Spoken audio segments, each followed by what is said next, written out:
आखिर क्या हुआ दोस्तों, जब 5000 साल बाद रामेश्वरम के समुद्र में मिला मेघनाद का पार्थिव शरीर, और जिसने भी यह नजारा देखा और इस चमत्कार के बारे में सुना, उसके रोंगटे खड़े हो गए। वीडियो को शुरू करने से पहले यदि आप भी प्रभु श्री राम के सच्चे भक्त हैं तो इस वीडियो को लाइक और हमारे चैनल को सब्सक्राइब करना ना भूलें। इस घटना की शुरुआत होती है भारत सरकार द्वारा राम सेतु की खोज करने के लिए भेजे गए कुछ गोताखोरों से।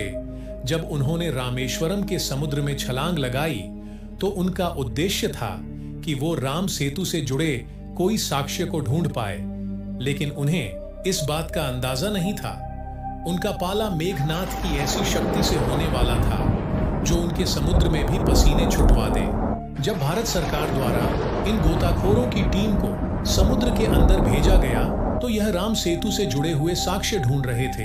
इन्हें कई जगह पर तैरते हुए पत्थर भी मिले, लेकिन समुद्र में और अधिक गहराई में जाने पर वहां पर इन्हें एक ताबूत रखा हुआ दिखाई दिया।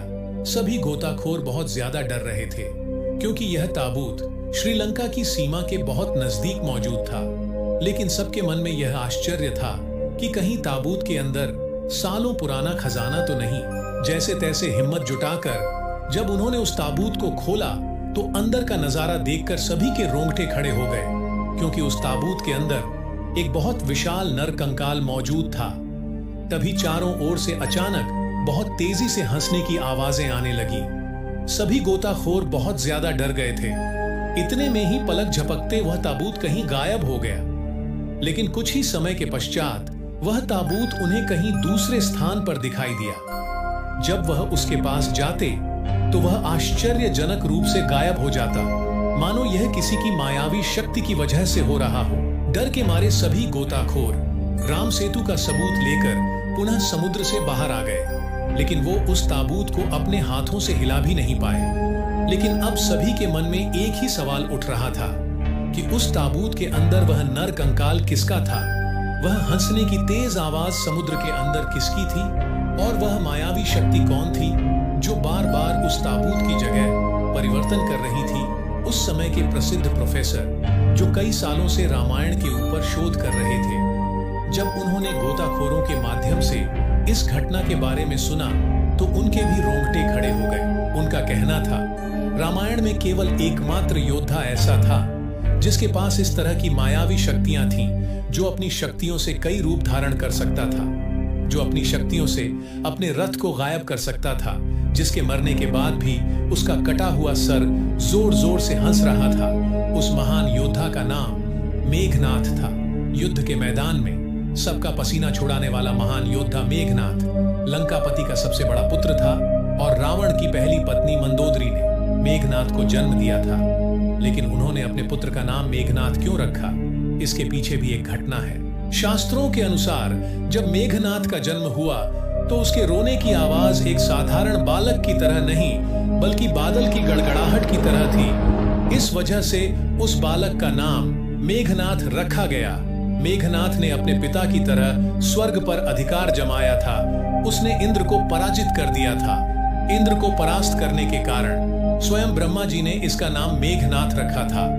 एक अध्ययन के अनुसार यह भी पता चला कि मेघनाद रामेश्वरम के समुद्र में भी तपस्या किया करता था। लेकिन अभी भी सबके मन में यही सवाल था, जो ताबूत समुद्र के अंदर दिखाई दिया था, उसमें सचमुच में क्या वह मेघनाद का ही नर कंकाल था।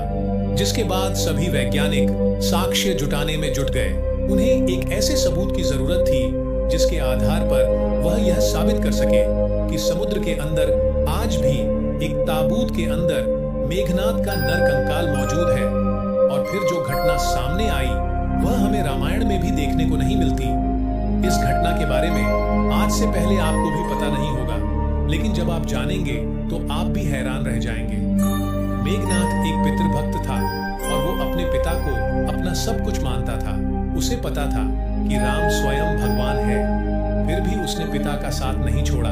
जब उसकी मां मंदोदरी ने उससे यह कहा कि इंसान मुक्ति की तरफ अकेला ही जाता है, तब उसने कहा कि पिता को ठुकराकर अगर मुझे स्वर्ग मिले तो मैं उसे भी ठुकरा दूंगा।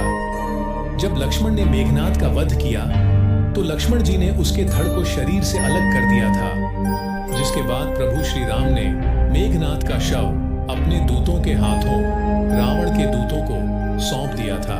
श्री राम मेघनाथ की मृत्यु की सूचना उसकी पत्नी सुलोचना को देना चाहते थे।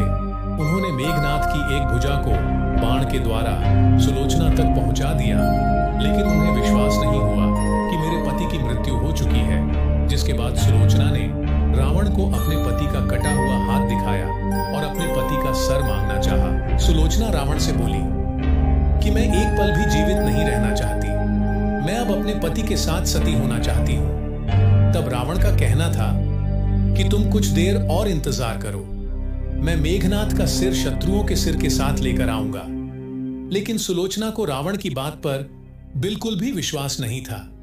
जिसके बाद मंदोदरी ने सुलोचना को सलाह दी कि तुम राम के पास जाओ, वे बहुत दयालु हैं, वह तुम्हारी बात जरूर सुनेंगे।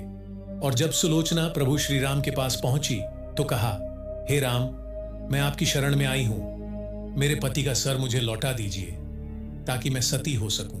राम सुलोचना की दशा को देखकर दुखी हो गए और कहा कि मैं तुम्हारे पति को अभी जीवित कर देता हूं। सुलोचना ने कहा कि मैं नहीं चाहती मेरे पति जीवित होकर इस संसार के कष्टों को भोगे। मेरे लिए सौभाग्य की बात यही है कि मुझे आपके दर्शन हो गए, मेरा जन्म सार्थक हो चुका है। अब मेरे जीवित रहने की और इच्छा नहीं है, मुझे बस आप मेरे पति का सर दे दीजिए, मैं खुशी खुशी सती हो जाऊंगी। जिसके बाद प्रभु श्री राम के कहने पर सुग्रीव मेघनाथ का सर ले आए, लेकिन सुग्रीव का कहना था कि वह सुलोचना की सारी बातों को सच केवल तभी मानेंगे जब यह सर हंसने लगेगा। यह सुलोचना के सतीत्व की सबसे बड़ी परीक्षा थी। उसने कटे हुए सर से कहा, हे स्वामी, जल्दी से हंसिए, वरना मेरे सतीत्व पर कोई विश्वास नहीं करेगा। इतने में ही मेघनाथ का कटा सिर जोर जोर से हंसने लगा और सुलोचना अपने पति का कटा सर लेकर पुनः लंका लौट गई। और दोस्तों कहते हैं कि इस पूरी घटना के बाद मेघनाथ के शरीर को एक ताबूत के अंदर रखकर रामेश्वरम के समुद्र में उस स्थान पर रख दिया गया जहां उसकी तपस्वी भूमि थी, जिस स्थान पर वह तपस्या किया करता था। और उसी समुद्र में सुलोचना भी उसके साथ सती हो गई। लेकिन एक बात से सभी लोग अनजान थे, सुलोचना के सतीत्व से मेघनाथ के कटे हुए सिर में एक बार पुनः जान आ गई थी और वो हमेशा हमेशा के लिए अमर हो गया था। गोताखोरों को रामेश्वरम के समुद्र में जो ताबूत मिला वो सचमुच में मेघनाथ का ही ताबूत था। लेकिन जो हंसी की आवाज थी, क्या वो भी मेघनाथ की ही थी? यह आज भी बहुत बड़ा आश्चर्य बना हुआ है। क्या उस समुद्र के अंदर आज भी मेघनाथ का राज है? श्रीलंका की एक खबर के अनुसार कई मछुआरों को समुद्र के अंदर गहराई से अचानक से हंसने की आवाज आने लगती है। कई बार तो अत्यंत गहराई में गए उनके जाल अपने आप फटे हुए बाहर आते हैं। मेघनाथ एक महान योद्धा था, जिसने अपने पिता की आज्ञा पालन करने के लिए सब कुछ न्यौछावर कर दिया। लेकिन एक पति परायण स्त्री पाकर वह हमेशा हमेशा के लिए अमर हो गया। यह घटना उन लोगों के मुंह पर करारा तमाचा है जो यह कहते हैं रामायण केवल कल्पना मात्र है, क्योंकि आज भी मेघनाथ कहीं न कहीं इस समुद्र के अंदर मौजूद है, जिसका प्रमाण समय समय पर मिलता रहा है। इस घटना को लेकर आप क्या विचार रखते हैं? क्या इस सच्चाई के बारे में आज से पहले आप जानते थे या फिर नहीं? नीचे कमेंट बॉक्स में हमें जरूर बताइएगा। और यदि आप लोग भी प्रभु श्री राम को सच्चे दिल से मानते हैं तो हमारे चैनल को सब्सक्राइब करना ना भूलें।